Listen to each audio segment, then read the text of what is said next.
Hey, this is Jessica DeMassa with WTF Health. What's the future of health? I talk to the who's who of health tech and healthcare innovation from around the world. And so today we are checking in with some friends from Europe to find out what is going on with the digital health ecosystem there. Are things like they are in the US? We'll find out. And we're going to talk about a new conference that these three are helping pull together called Radical Health Festival, which will take place in June in Helsinki. So if you're looking for an excuse to head over to Europe in the middle of the summer, this is it. So let's start out though by welcoming everybody here, do a round of introductions. First, we've got Pascal Lardier. He directs content for Edito Health and also for Radical Health Festival. We've got Sean Roberts, who's in charge of partnerships. And he also is with Edito Health and Radical Health Festival. And then Eileen Noisette, who is best known as the CEO and founder of the Digital Health Connector, and she's a partner with the festival. Well, welcome everybody. It's so good to have you here. Great to Hi, see Jess. you. Hi. It's so nice to see some friendly faces from overseas. So let's kick off the conversation. It's been a while since I've checked in with anybody from over there, and I'm very curious about what's going on and if you're experiencing some of the same ups and downs in digital health as we are over here in the States. So Pascal, let's start with you. Let's just have a high-level conversation about what's happening in the digital health ecosystem in Europe. You know, from your perspective, what's the sentiment right now? I mean, we're kind of in a mixed emotional state here, I think, in the US, you know, in terms of some companies still raising money, some who have raised money still scaling out. But then you have some, you know, mergers and acquisitions of companies that have not made it. You have Pear going bankrupt. You've got the Silicon Valley Bank collapse, which was really, you know, a big blow to a lot of startups here and the confidence in the market. But what's happening in Europe? What are you seeing? Well, I think it's difficult to make a statement, a blank statement on the general situation in Europe. I would say that, of course, we're following very closely what's happening in the US. And things like, Chapter 11 for Pear Therapeutics has not escaped the attention of people over here. And we're looking at that very closely. But I would say that, first of all, in a certain way, the digital health movement in Europe has been carried by policy and government a lot more than in the US. And although maybe there is a slowdown in the investments, or we're not investing as much, or we're having a feeling of doubt, at the same time, we have a lot of governments who have pledged to support digital health in a big way, in different fashions. I will talk about France, for instance, but their program is pretty extensive to support digital health.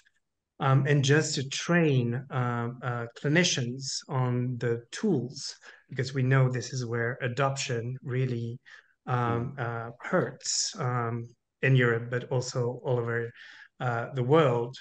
There's 85 millions that have been allocated to training clinicians on using these new tools and getting acquainted to them.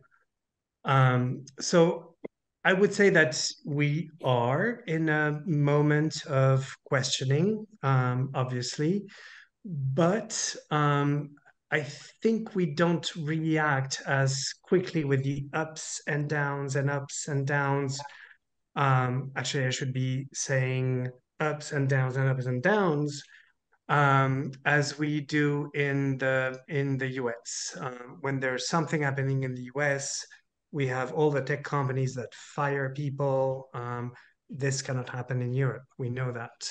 There is a little bit of a cushion with what is happening here. So that would be my answer. And the fact that governments are stepping up, and we've seen it with DiGA first in Germany, then France is trying to put together their own version of DiGA, and the rest of Europe will do it. And frankly, I hope that Europe as a whole will do it for the rest of the 26 countries, because otherwise it would be a long and difficult work. Um, I hope is really going to continue supporting this movement of innovation in Europe. I love what you said about the ups and downs being a little bit bigger in the US. I feel like everything is bigger in the US, right? From like the portion of the food to the emotional reaction of the market. We definitely have a lock on being exaggerated in some ways. I wanted to stop for 1 second, and I'm wondering if one of you guys can help out, or all of you perhaps, and talk a little bit about the idea of the DiGA and the Super-DiGA, because I'm not 100% sure that my whole audience understands what that is and what it's trying to do. I mean, if those out there have not had a chance to come to Europe and really hear a little bit about it, that's one of those deep policy kind of things. So just high level, can someone take a stab at explaining that really quickly? I can do that. Yes. Thanks, Aileen. So we have a different system in different countries, programs that are supporting certification of digital health apps. So to fast track the adoption into the system, so prescription and reimbursement of those solutions in different systems. So Germany was the first one, so called the DiGA. Then Belgium followed pretty soon after with the mHealth program, slightly different, like a pyramid program. France just launched their PCAN program, like about a month ago. In Catalonia, for instance, so more on a regional level, they are also looking at program. And like other countries also can, I heard Luxembourg were looking at such a program. So that's really national program at the moment. But the issue and your point of talking about the Super-DiGA is that there's actually no, I would say, interoperability communication between those different programs. So let's say that a company in Spain is going after the DiGA. So I know one startup who is applying for the DiGA, but if they have the DiGA, it will be valid in Germany, but not in Spain, for instance. And with the PCAN right now in France, like, will the PCAN be valid in Germany and vice versa? So that's the situation where we at. So we're really missing I'd say either a Super-DiGA overarching program certification that would be valid all across Europe, or those different programs to communicate between each other. So when you have the certification in a country, for it to be recognized in other countries. So interesting. And I think that that's such an important point for those startups in the US market who are now looking at Europe as a way to expand. You know, that unified market is a much more appealing market than going individually country by country by country. And then also within Europe, like Aileen, beautiful example of the startup that is, you know, applying to be, you know, covered underneath the German DiGA, but, you know, will it work? Will they have reciprocity in Spain? So, I mean, interesting conversation about how the market for digital health, you know, solidifies as a whole. Sean, do you have anything you'd like to add here about, you know, what's happening, you know, either on the digital health side, or maybe even, you know, knowing your role in terms of partnerships, maybe among some of the incumbent organizations, the health systems, you know, the government plans that are there, you know, how are they looking at the digital health ecosystem? Is there still interest? I mean, what are your thoughts? Thanks, Jess. I think there's a lot of organizations that we're working and partnering with that are looking to get more of a voice, get more kind of like pronunciation around this. I feel like right now their focus is to bring certain like types of programs and trainings and educate a lot of the community, but there is also figuring out where to go. Just like Aline was saying, you know, so again, how are they going to make sure that they can cross border with the different countries that they want to work with? So we're working with organizations like Chime and Health ISAC, which is cybersecurity. And these organizations really have a value that they can bring on a European level, but still with legislation and with certain certifications that are specific to each country. It's kind of how do they get past and kind of cross over to that area. All right, let's talk about money. Is there still investment happening there?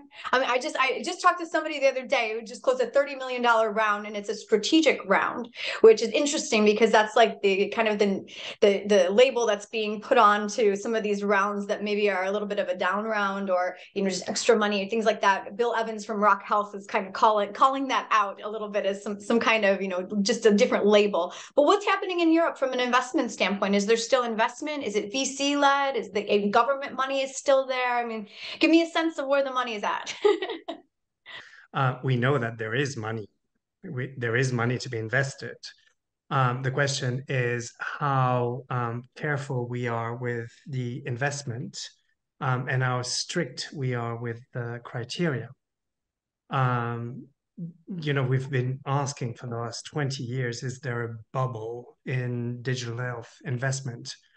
The short answer is no, because if you look at the last 20 years, it grows pretty steadily. And there are years when we make mistakes, where a company is overvaluated, or there is a little bit of a downturn, but you look at the 20 last years, this is what we should be looking at. It's steady and it's a growth. And I think it's not about to have a downturn. And the question is, yes, there is money. We know that. And people are maybe a little more careful these days. And frankly, we should always be careful where we put our money. So it's not a bad thing. It's just, being more precautious. No, I agree with you. And I think that things I find, so I work for VC here in Barcelona, Nina Capita, and I'm in touch with many VCs because startups are looking for money. So I also talk to them, and things are fine. I know that those past weeks, even in Europe, there were some discussions around things slowing down a bit. Maybe what happened in the US a few months ago, maybe it's finally arriving in Europe. So I would say we're in a bit in I'm not too sure what's happening. But things are good. There is still money. And maybe to your point, Pascal, what happened after COVID, I said 2021 especially, many new funds got created in Europe, in France. And those funds have money and they have to spend the money. So yeah, they have to do something. And maybe also on the good news for I would put it in investment. So last week, there was a great announcement in Barcelona. So local company, Amelia, got merged with a US company, XR Health. I think that's amazing news for the ecosystem. I think also bumps the economy. And I was talking to the CEO of Amelia. He said, well, I'm really happy and I hope that it will really boost a bit the local ecosystem. So that was great news. Well, I love to hear that. I think that that's wonderful news. It's nice to I feel like there's the same kind of sentiment here, Eileen. It's like there's like kind of like a confusion, but there's like pieces of good news, but there's also kind of like a little bit of a hesitation, and then obviously some pieces of bad news. So I think the overall it's kind of like we're in the middle, and everybody's, at least here in the States, I feel like optimistic, but still cautious and waiting a little bit. Sean, would you add anything to that in terms of the investment? Well, I think we see like a lot of the countries over here in Europe, especially like the governments are trying to push to create startups to try to get and expand and to grow into new markets. So I think this is where we're working with, especially for Helsinki in particular. They are, Finland has a lot of government push behind these startups to invest and investments to bring, and I think that's nice to see if the countries are going to be supporting to try to bring these organizations across there. And I think maybe Jessica, sorry, maybe we've transitioned a little bit from funding innovation to funding adoption and implementation. What really matters is not exactly to have a cutting edge state of the art, but something that is actually working with the health system, integrating well, showing some traction, whether it's through commercial agreements with insurers or health systems. But I think this is what investors are looking at right now: is what is your traction? Who are you talking to? What are they saying? And if what they're saying is promising, then maybe there is money, because we know there is money. Eileen, what were you going to add?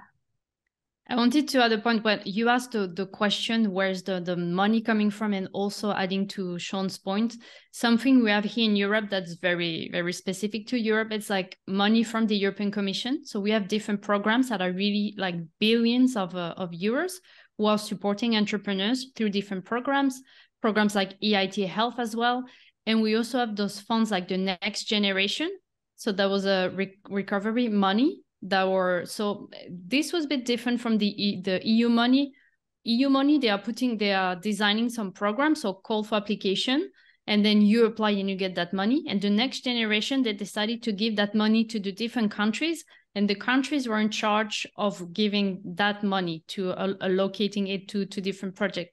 So for instance, in Spain, I'm not too sure if the money has been allocated yet, but there was a big chunk of it that should go to healthcare. So that's also, I think that's something that's coming, and it will help also push the economy. Yeah, and some money from the entrepreneurs for hospital, etc. I mean, that's good. That's good to hear, because it sounds like it's going to kind of support the ecosystem, even if the market doesn't do as well. That's a stark difference between what's going on in the US versus what's going on overseas. Let's talk a little bit about the conference, shall we? I'm excited. Sean mentioned Helsinki, and so let's stop there for a second and talk about Radical Health Festival. So why? I mean, there's so much going on in Europe, right? But there's still this scattered sense of different country-specific initiatives that are happening. So Pascal, we'll start with you. Why choose to do another event, Radical Health Festival, and how do you hope that this will help advance further collaboration or further advancement of the digital health ecosystem within Europe broadly? So I would say, first of all, it's not an event, it's a festival. Sorry. And that's very different, because the key word you just said is collaboration. And how many times have we heard in keynote speeches and high-level speeches that, yes, technology might help health systems in the future, but the response is really about strong collaboration between the stakeholders. But what we've seen so far is this event organizer doing something here and doing something here and actually competing with each other. And this is not what we wanted to do. So I would say that the Radical Health Festival Helsinki is different in a way that it's collaborative and inclusive. Anyone who wants to submit a program can do it. We're not saying that we will accept any submission, but we're fairly open. We're fairly open to being different and radical, at least. And then I think what we're trying to do, which is where we are at a turning point here, because as we were saying before, we're moving away from pure innovation, to adoption. Today, the technologies are there. Of course, we will need to innovate more, but we have enough technologies, frankly, and we're not using them. So the question is about adoption, implementation, and making the most of what we have. But to do this, we need to engage the users. And by users, I mean patients, but I also mean the people from the health systems, like clinicians, who have been out of this circuit. How many conferences have you been, Jess, and interviewing people? And where people were thinking, where are the clinicians?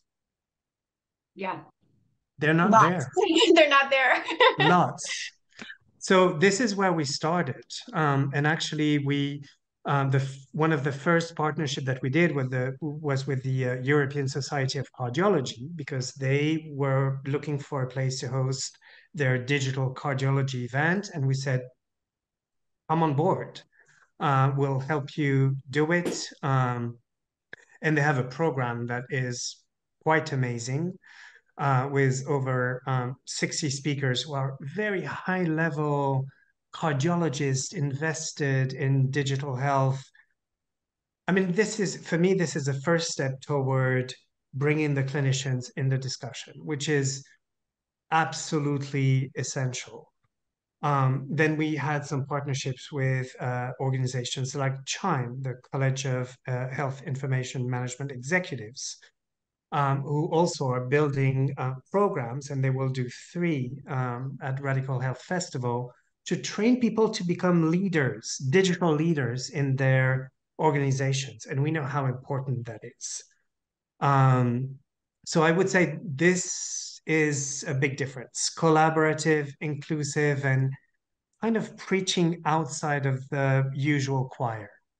I like that. And I love how inclusive it is of all these other organizations that are doing their own thing to help advance the ecosystem, but bringing organization A, B, C, D all together, giving them space on your program, letting them, have control of like their own little agenda there. And then but being able to kind of cross-pollinate those ideas. So it's like a number of different events, in one festival. The same way you would have like a whole bunch of different festival vendors or booths. I really think that concept is really exciting. So talk to me a little bit about like the themes. Like what are some of the things that are going to be addressed? So obviously this focus on digital health, how Pascal, I think the example, in cardiology, how does that show up? Or Chime looking to bring, digital health leadership, to the forefront and make that a core competency. But can you say anything else about some of the important themes that are going to be hit and, how they might reflect where we're all at right now in terms of the digital health state of play? So the program, like everything about this conference, is collaborative. We have a program committee with all of the partners represented. And I think we have over 25 content contributors, including Chime, ESC, and a lot more. Frontiers, Health Isaac. And basically we started from the point where we wanted to build a puzzle, and we knew that one organization cannot create the entire puzzle. So we wanted a piece of the puzzle to be about cybersecurity. We asked the experts. Health Isaac is coming on board. They're doing a masterclass. We wanted to have some training for CIOs, CCIOs, but also for CNIOs and nurses and midwives, but also for chief data officer and chief analytic officers. So we went to Chime, and they were very receptive. And we really assembled a puzzle where everybody is playing their part, bringing their expertise and bringing their audience too, which is really important. I think we had the humility to say that we could not do it all. We were not expert in every area, but we had the relationships to put it together. That's wonderful. All right, Aline, talk to me about what a startup should do if they go to this. You to me are the ultimate hustler when it comes to digital health, and you work in that awesome place connecting different startups with one another, startups with the rest of the ecosystem, with investors. So if you were to give some advice to a startup organization who's maybe considering, why not take this trip and meet that cross section of different types of attendees who will be there, from the clinicians to the executives, the investors, everybody, what would your advice be?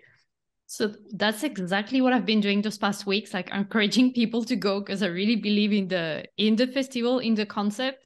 And as Jess, you were summarizing well, I think having experts in charge of each of the sections, it really increases the quality of the content, and there's something for everybody. So whatever the startup I'm talking to, there's someone there for them. I think having European Society of Cardiology, that's huge. Like there's many startups working in that field, it's a big issue.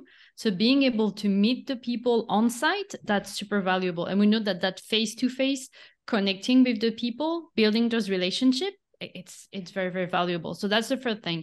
And then, so I think Pascal and I were bringing a bit of the Health 2.0 spirit to that conference, doing the live demos that we used to do at Health 2.0. So 5 minutes demo, like show me your solution, how it works. So that's also a great way to get visibility and to showcase what you're doing, explaining the target audience, the benefits of the solution, how it works, etc. And then there's also the part so we've been talking about investment. That's a big part. And there will also be a pitch competition in front of investors. So the famous EC2VC that Pascal has been running for many years. So it will be edition 13, right, Pascal? My goodness. And so we're really bringing top investors from Europe to that event. And the carrot, as I say, for them is that there's a private event for investors that in the evening of the first night, only for investors. So they can talk to each other, they can mingle, they can syndicate, and they really like that. So what I'm telling the startups, because there's that dinner, the investors are going to go. So you startup, you're going to be able to meet like great investors on sites. I love what you just said, Aileen, too, because there was the softest sell. Oh, the investors can all, go together and mingle and meet and syndicate. Like, I think just way to subtly put that in there. All right, Sean, tell everybody where to go if they are interested in registering. What are the dates? Give us all of the important information for someone. Can you still exhibit? Can you still sponsor? Can you still get on the program? Give us the logistical information behind Radical Health Festival. Absolutely. We're getting full, so the program is almost completely done. But as Pascal was saying, we have a lot of great speakers that are going to be on there. The dates are June 12th through the 14th. And so the website is radicalhealthfest.com. And we want partners to still come if they want to, work with us to be a sponsor, or if they want to just join the festival. It's really a community, and it's about friendship and really making new friends. There's a lot of networking opportunities. So the whole thing is really to connect. It's not a trade show where you just see endless exhibits. It's all about really connection and community. Wrap it up for us, Pascal. Last words. Last words. What to say? You hope to see us there. Well, this is the yes. wake-up call. It There you is a go. wake-up That's call. the tagline. I mean, this is our slogan, and we called it radical because we think we need to be radical at this point. There's so many problems facing health systems at the moment. We could talk about workforce shortages and burnouts. We could talk about the rise of cardiometabolic diseases. We could talk about so many things that really, and climate change. We think it's a separate issue. No, it is a healthcare issue too. So many things are going to hit us hard in the face. We think that we need to either be radical just with climate change, or we may not have a sustainable health system in the future. So it's not, we're not being radical for the sake of being provocative. It's really not. Because the topics, if you look at the agenda, we're not exploring the future of 2080. What will medicine look like? Because frankly, at this point, we don't care. What we would like to talk about is what it will look like in 2025, and that's already good.